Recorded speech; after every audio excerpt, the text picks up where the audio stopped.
thank you for coming. Please stand for the Pledge of Allegiance. I pledge allegiance To the flag of the United States of America and to the republic for which it stands, one nation, under God, indivisible, with liberty and justice for all.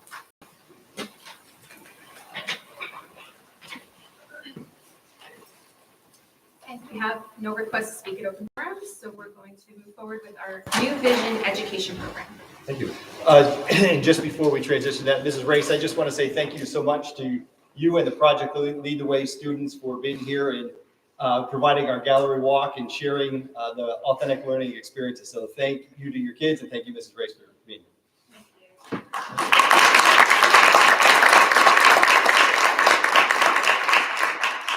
And next up, I would like to introduce two administrators from BOCES, Patty Gallagher, the Deputy Superintendent from DCMO BOCES, and Jen Lawrence, the Director of CTE from DCMO BOCES, that helped design and put together with us a New Visions education program.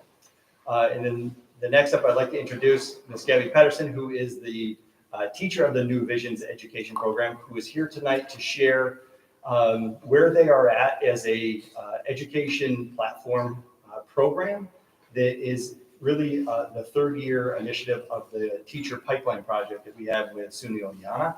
And Ms. Patterson has done a brilliant job. The students have done a brilliant job. They actually hosted the DCMO BOCES principal leadership meeting today and presented to them on their program, their success so far this year. So without further ado, I'd like to introduce the kids and Ms. Patterson. Thank you.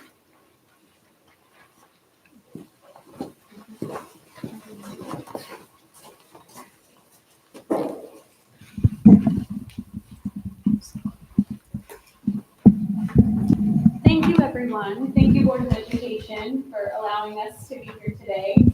I know I am the shortest one in this group, but I am the teacher of the group. So, my name is Mrs. Pedersen, and I am the New Vision Education Program teacher. And these are the wonderful students who will introduce themselves in just a second. I'm a teacher, so I'm going to try my best to stay in this area and not come in front of everybody.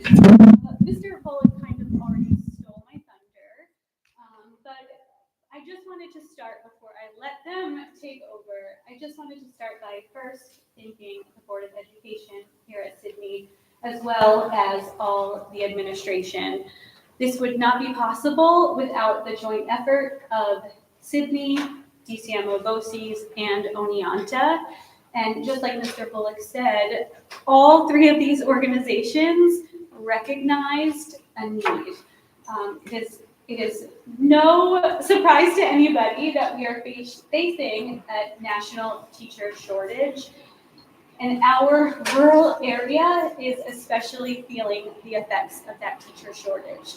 So this program was one way that all three of these organizations thought we could try to combat the teacher shortage. It was, how can we get local students interested in the field of education?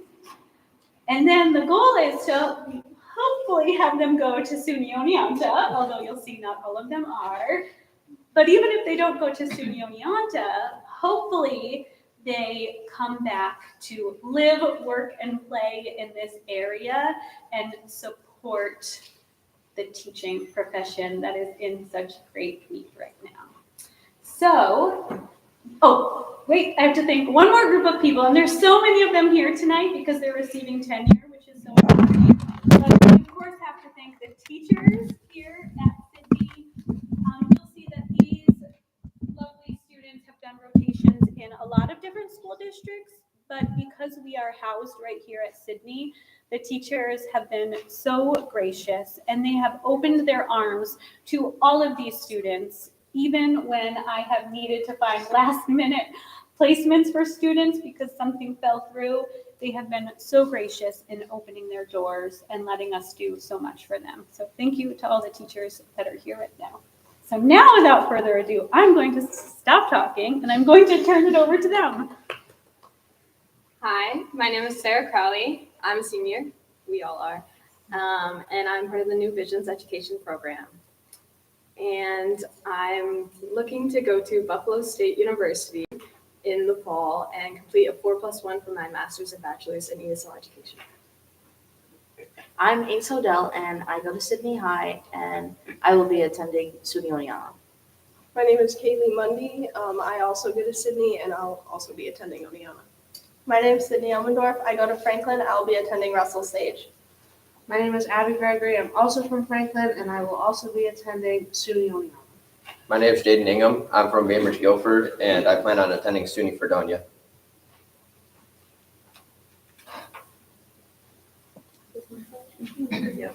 All right, bear with me. I don't have my contacts and you can't see. So, our program. When I first heard about this program from my counselor, Miss Gravelin, I was kind of thinking about teaching. I like school, okay at it, and it's something that I'm comfortable with and I enjoy doing. Like, I liked tutoring students, like tutoring my friends. And she pushed me to do this course for my senior year, and it was going to be the block half of my day for BOCES. And I hadn't done the other BOCES programs over at the other campuses. So I was kind of scared, and I knew it was going to be college work. So I was like, can I handle it? But as soon as I got in, and as soon as I met some of these people, our group did grow, start a little small, but then we got more in. It was just so comfortable and so rewarding because I was doing the coursework, I was making connections with teachers, I was actually starting to feel like this was a position I could grow into even as a senior, that this is work that I could see myself doing in college and after college. So doing the work, it's a couple different courses, but it's not challenging, and our lovely teacher, Miss Pedersen, is always there to support us and help us out.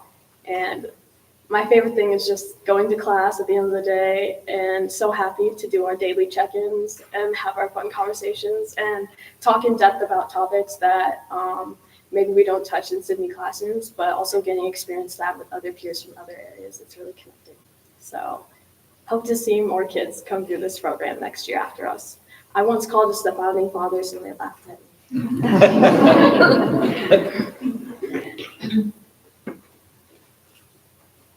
So the credits that we've received is one are English 12 credits, so we don't have to take a normal class with the high school English teachers. We can just come to our New Visions program and we earn the credit needed.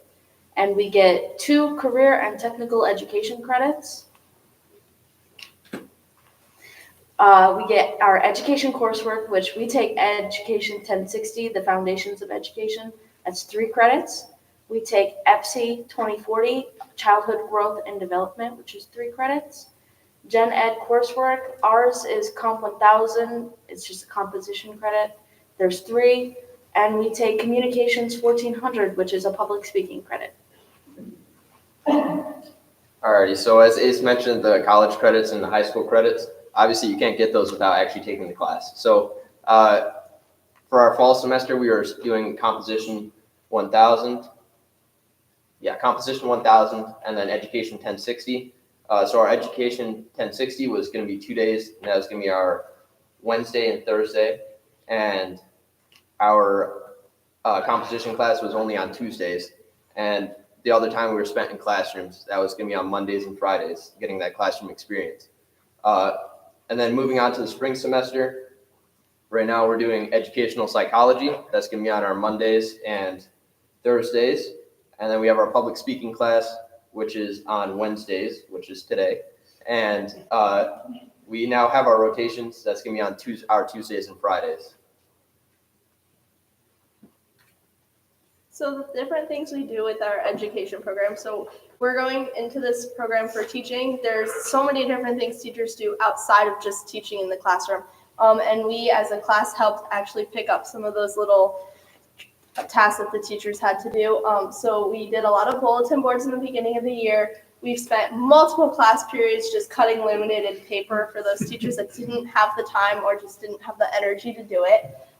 We worked on a bullying presentation. We did that in the first semester to all of the elementary kids. We had a table at cultural engagement night. Some of our students actually read to some of the classrooms during Read Across America Week. There's one of the pictures right there. One of our students does lunch buddies, another one tutors some of our other students, and then we also do pride parties within the fourth graders.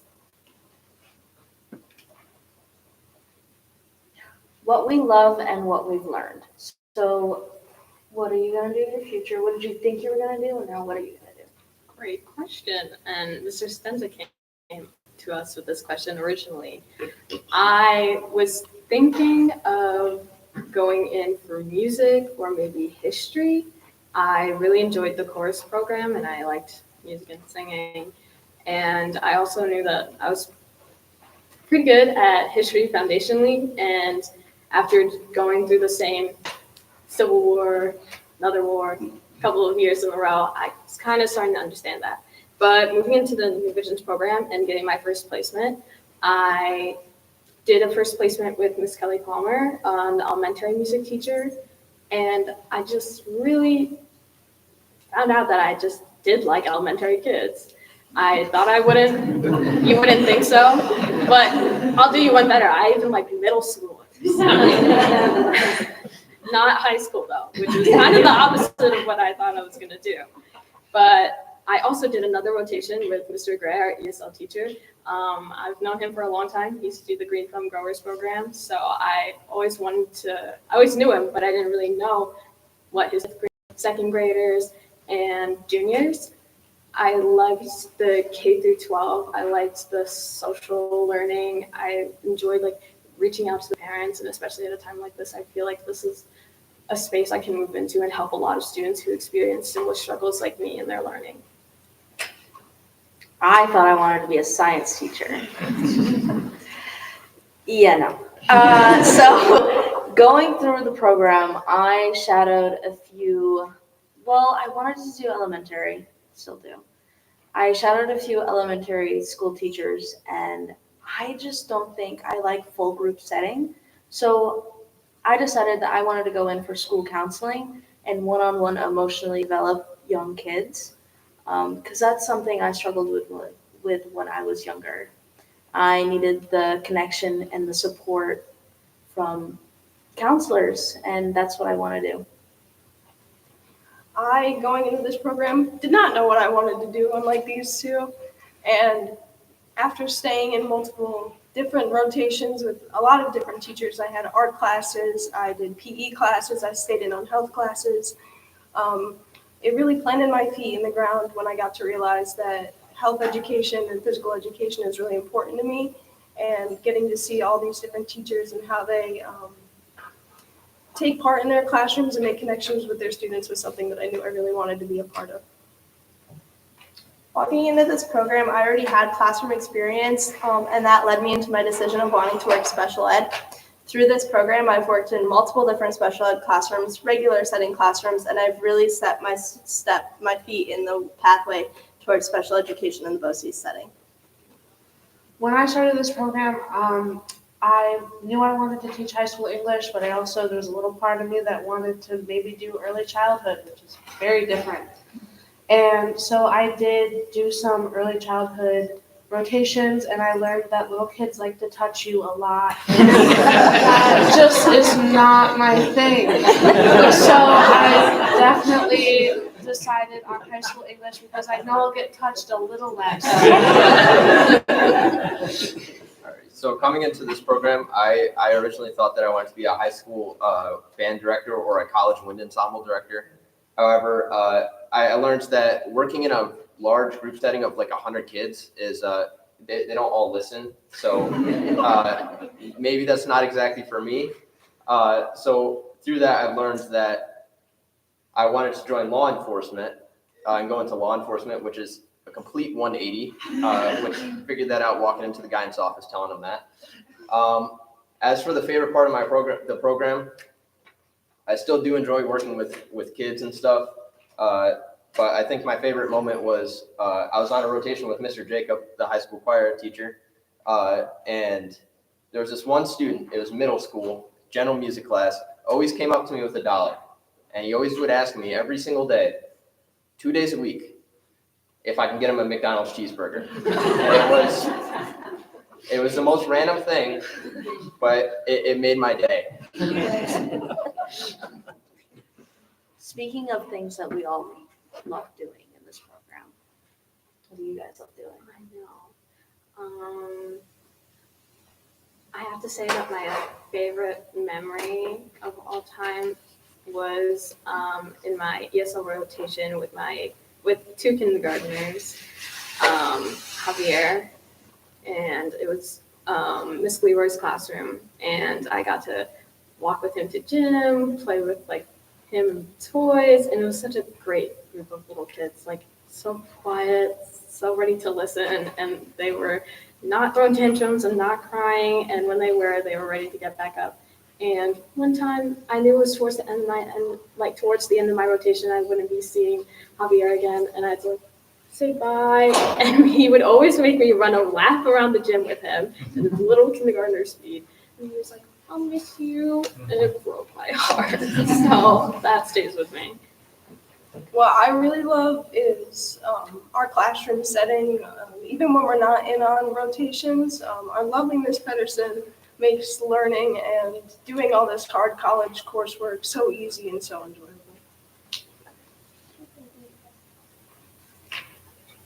My favorite part of this program would also have to be Miss Pedersen. She is the most qualified for this position, and I don't think I would have made it through. There was nights staying up making assignments, and the only thing that got them turned in was knowing that Miss Pedersen is going to be proud of me. She is like really the amazing teacher for this program, a teacher teaching teachers, and she's also a college professor teaching a course over at SUNY Oneonta. But like she's a teacher that you can lean on, you can talk to. She's gonna make your learning accountable. She's going to listen to you and love all of your ideas and be the best first grade, second grade, all grade teacher in a 12th grade classroom teaching teachers. And you just always feel supported. And she's our fearless leader, as it's coined. On that note, I think it's time to wrap this up. So again, thank you so much to everyone involved in the first beginning year of this program. I know it has meant a lot to me. It has meant a lot to these brave students who decided to join this program not really knowing what it was going to look like year one.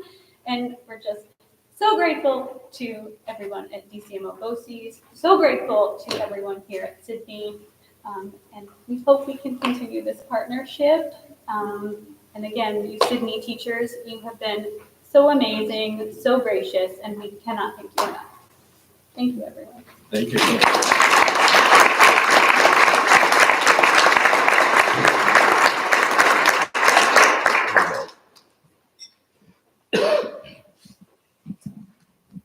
That's a tough act to follow, but next up, the exciting world of electric buses. Yeah, I would like to introduce Brian Keefe from Leonard Bus Sales. Brian has been a partner with the Sidney Central School District for the last, for a long time, but I'm going to say really for the last year and a half, as we continue to move towards the electric bus mandate. So this is a presentation that we did last month, but just wanted to have Brian here from Leonard Bus Sales, if you will, because he's been an integral part of our team with Cornice Technology. If you remember when we started our ICERTA study, the energy study about a year and a half ago, we were presented a ton of information, everything from all of our routes. I think one of our routes, right, not being able to do the entire thing with an EV bus on one single charge, right, all the way to all of the analytics, if you will. And Brian's been a key part of this.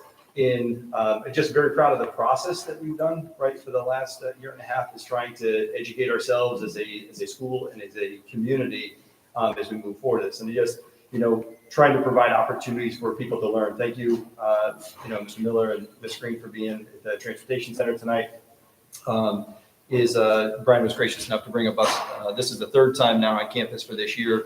We had EV bus on open house nights, if you remember, with a junior, senior high school night in the elementary, where parents are able to take rides, learn about, ask questions, put to rest any type of myths if people had any myths about that. So just wanted to run through just a couple of things just really quickly. Again, is just as we work towards a mandate, right, the zero emissions by 2035.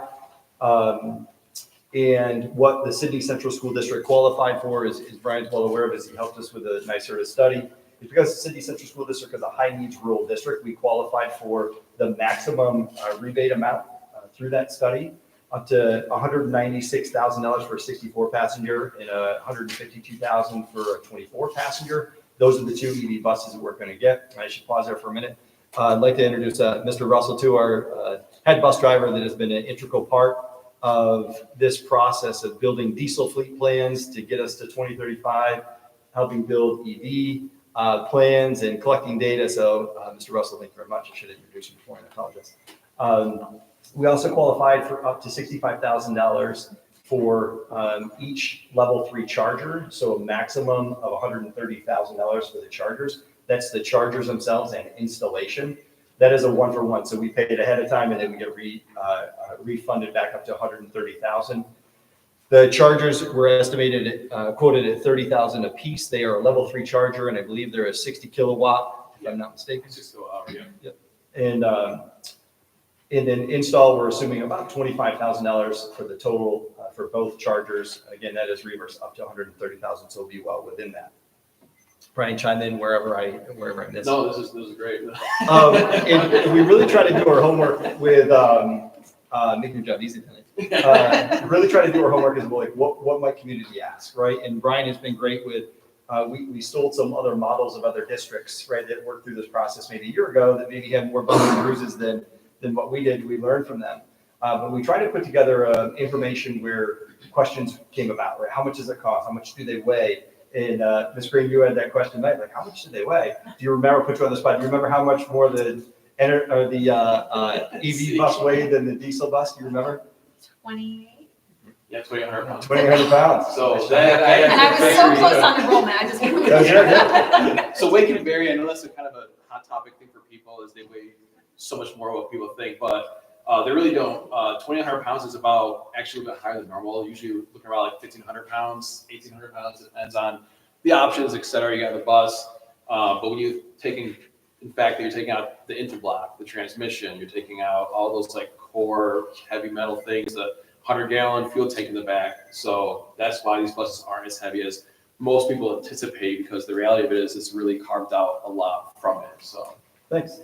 And just taking a look at the financials, we talked about this, and again, important to know is what is a quote, right, for if you were to just buy a diesel bus with no, or an EV bus without any type of rebate. I'll just use a Type C, the middle row, the Type C 64 passenger. If you were to go buy this, $455,249.